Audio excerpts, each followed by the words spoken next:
6 বছর প্রবাস জীবন পার করার পর যখন দেশে ফিরলাম, তখন মা বাবা খুব করে চাইলেন আমি যেন বিয়ে করি। আমিও ভেবে দেখলাম বয়স তো আর কম হলো না, তাই বিয়ে করার জন্য রাজি হয়ে গেলাম। আমার খালাতো ভাই সুজনকে নিয়ে এক জায়গায় মেয়ে দেখতে গেলাম। মেয়ে দেখার আগেই মেয়ের বাবা আমায় বলল, দুবাইতে তোমার তো রেস্টুরেন্টের ব্যবসা আছে, তাই না? আমি মুস্কি এসে বললাম, বিদেশে রেস্টুরেন্টের ব্যবসা অনেক ব্যয়বহুল, নিজে ব্যবসা করার মতো এত টাকা এখনো আমার হয়নি। মেয়ের বাবা অবাক হয়ে বলল, ঘটক যে বলল তোমার সেখানে নিজের রেস্টুরেন্ট আছে। তখন আমি বললাম, উনি মিথ্যা বলেছেন, বিদেশে আমার নিজের কোনো রেস্টুরেন্ট নেই, আমি একটা রেস্টুরেন্টে কাজ করি। মেয়ের বাবা রাগে চোখে আমার দিকে তাকিয়ে বলল, আমি কোনো কামলার সঙ্গে আমার মেয়ের বিয়ে দেব না। সাহস কত বড়, বিদেশ থেকে কামলাগিরি করে 2 টাকা ইনকাম করেছে বলে আমার মেয়েকে বিয়ে করতে আসছে। তোমরা এখন আসতে পারো। আমি চুপচাপ মাথা নিচু করে চলে এলাম। বাসায় আসার পর মা এবং খালা যখন জিজ্ঞেস করলো মেয়ে কেমন দেখছি, তখন পাশে দাঁড়িয়ে থাকা আমার খালাতো ভাই মুস্কি এসে বলল, মেয়ে দেখার আগেই মেয়ের বাবা ছেলেকে কামলা উপাধি দিয়ে বাড়ি থেকে বের করে দিয়েছে। আমি মন মারা হয়ে মাকে বললাম, মা নেক্সট টাইম এত বড়লোক ঘরের মেয়ে আর দেখো না, আমাদের মতো নিম্ন মধ্যবিত্ত ঘরের মেয়ে দেখো, তাহলে হয়তো এতটা অপমান করবে না। আমার খালা তখন বলল, কামলাকে তো কামলাই বলবে, আমার ছেলের মতো এত ভালো করে লেখাপড়া করলে আজ বিদেশ গিয়ে কামলা খাটতে হতো না। তুই পরের বার মেয়ে দেখতে গেলে আমার ছেলেকে আর সাথে করে নিয়ে যাস না। তোর জন্য আমার ঢাকা ভার্সিটিতে পড়ুয়া ছেলে অপমানিত হোক সেটা আমি চাই না। আমি কিছু না বলে মাথা নিচু করে চুপচাপ রুমে চলে গেলাম। কয়েকদিন পর অর্পা নামের একটা মেয়েকে দেখতে যাই। মেয়েকে আমার খুব পছন্দ হলে মেয়ের সাথে আমার একাকে কথা বলতে বলে। আমি আর মেয়েটা যখন আলাদা রুমে যাই, তখন মেয়েটার সাথে সাথে দরজা লাগিয়ে আমার দিকে রাগী চোখে তাকিয়ে বলল, আপনাদের মতো প্রবাসীদের এই একটা সমস্যা, বিদেশে গিয়ে সুইপারের কাজ করবে আর দেশে এসে টাকার ফুটানি দেখিয়ে মধ্যবিত্ত ঘরে শিক্ষিত সুন্দরী মেয়েকে বিয়ে করতে চাইবে। আপনার টাকা পয়সা দেখে আমার মা বাবা গলে গেলেও আমি গলবো না। আপনি আমাকে বিয়ে করলে আমি আমার পছন্দের ছেলের সাথে বিয়ের পরের দিন পালাবো, আমি বলে দিলাম। তাছাড়া আপনার সাহস কত বড়, নিজে ইন্টার ফেল করা ছেলে হয়ে অনার্স পড়া মেয়েকে বিয়ে করতে চাচ্ছেন?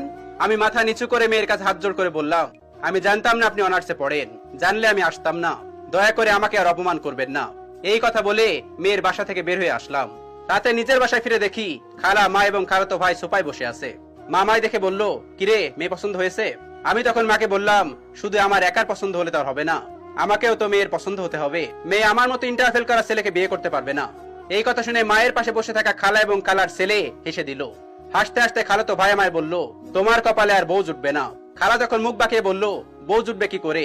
বিদেশ গিয়ে থালা বাসন ধুলে কি আর বউ পাওয়া যায়? আমি সচরাচর বড়দের মুখের উপর কথা বলি না, কিন্তু খালার বারবার অপমান করে কথা বলা আমার সহ্য হচ্ছিল না।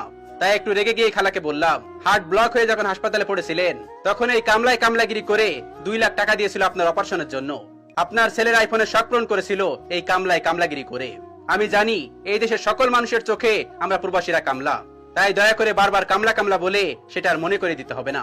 আমার কথা শুনে খালাতো ভাইটা রেগে গিয়ে বলল, 2 লাখ টাকা আর একটা আইফোন দিয়েছো বলে আমার মাকে যাতে অপমান করতে পারো না, সময় হলে তোমার ফোন আর টাকা তোমার মুখে ছুড়ে মারবো। আমি আমার খালাতো ভাইকে কিছু না বলে শুধু একটু হাসলাম। পরের দিন সকালে মাকে ডেকে বললাম, মা আমি এখন আর বিয়ে করব না, আরো কয়েক বছর প্রবাসে গিয়ে কামলাগিরি করে আসি, তারপর একবারে দেশে ফিরে এসে বিয়ে করব। কেটে গেল 4 বছর। এটা 4 বছর পরের ঘটনা। আমি বিদেশ থেকে এসেছি বলে আমার খালাতো ভাই আর খালা আমার সঙ্গে দেখা করতে এসেছে। খালা আমার দিকে অসহায় দৃষ্টিতে তাকিয়ে বলল, তুই যেখানে জব করিস সেখানে সুজনের জন্য একটা চাকরির ব্যবস্থা করে দিতে পারবি? পাশ করার পর 3 বছর ধরে বেকার ঘুরছে, কোথাও কোনো চাকরি পাচ্ছে না। আমি হেসে খালাকে বললাম, তোমার শিক্ষিত ছেলে বিদেশ গিয়ে কামলাগিরি করবে, তোমার খারাপ লাগবে না? পরে তো নিজের ছেলের জন্য বউ খুঁজে পাবে না। খালা আমার কথা শুনে চুপ হয়ে আছে। আমি তখন খালাতো ভাইকে বললাম, নিজে যখন কষ্ট করে টাকা ইনকাম করবি, তখন অন্য কারোর মুখে টাকা ছুড়ে ফেলবার ইচ্ছা হবে না। খালা আর খালাতো ভাইটা আমার কথা শুনে মাথা নিচু করে আছে। আমি আর কিছু না বলে বাসা থেকে বের হয়ে গেলাম।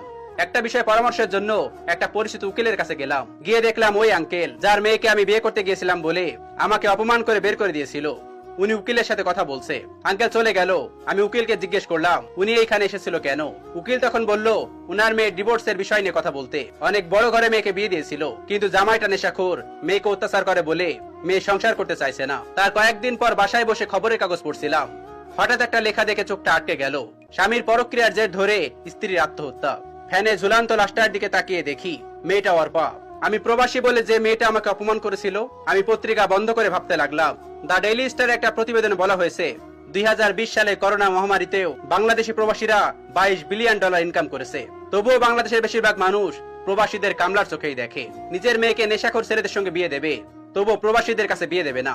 আমরা প্রবাসীরা কষ্ট করে টাকা ইনকাম করি, তবুও আমাদের মর্যাদা এভাবেই দেওয়া হয়। ভালো থাকুক পৃথিবীর সকল প্রবাসী ভাইরা। প্রবাসী সকল ভাইদের জন্য রইল অফুরন্ত ভালোবাসা।